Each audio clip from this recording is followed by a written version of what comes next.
Alrighty. So, this speech will be on social media and the harmful effects that it has on the users. All right.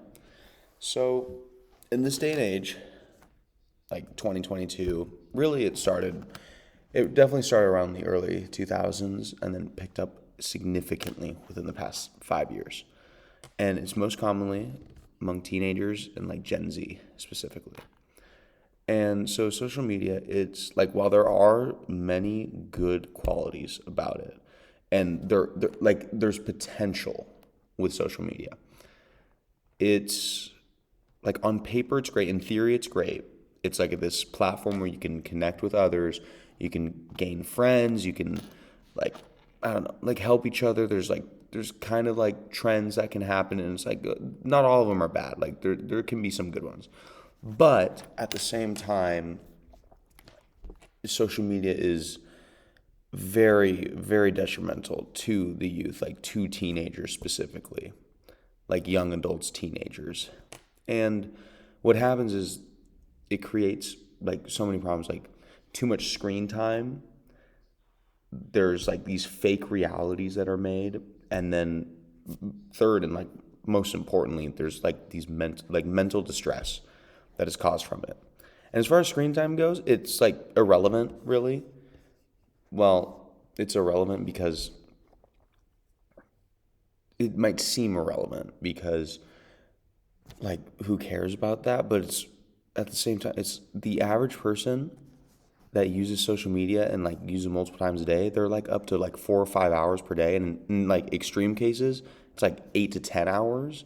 And what like doctors recommend is that we should be 2 hours or less. Like 2 hours is like the max we should be on our phones, like blue screens on our phones. And the screen time, like that leads to like teenagers getting less sleep, less like good sleep, and also just with productivity because like it's very important to go out and like get sunshine and exercise. And if you're on your phone constantly, that's a distraction from that, and like that could be very detrimental for you.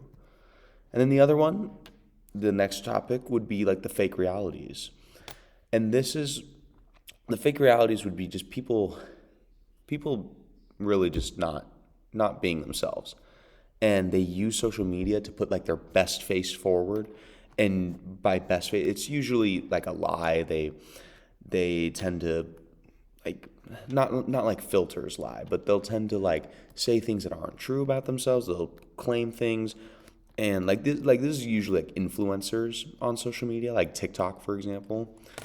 Like that would be huge, and Instagram, that's a big one as well. But what happens is it's like social media is meant to bring people together and closer and connect with each other, like a good connection. But what happens is these people have like these fake interactions and like with these people that you hardly really know. Like you don't really know these people you're talking to, and you can get to know them, but for the most part, it's mostly fake, and it's not great. Alrighty, and then the final one would be the mental distress. And this is huge because already, like, throughout these generations, the depression rates, the suicide rates, like the attempts, they are increasing every single year. Every single year they increase. And our generation, like my generation, Gen Z, we are the worst at it. And we obviously need help. And social media is rising in popularity and like increased like people users. It's rising.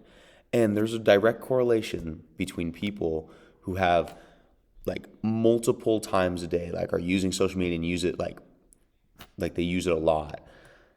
And there's a direct link between that and depression rates and suicide attempts. And it's awful because there's this comparison that people make on social media, and it's not great.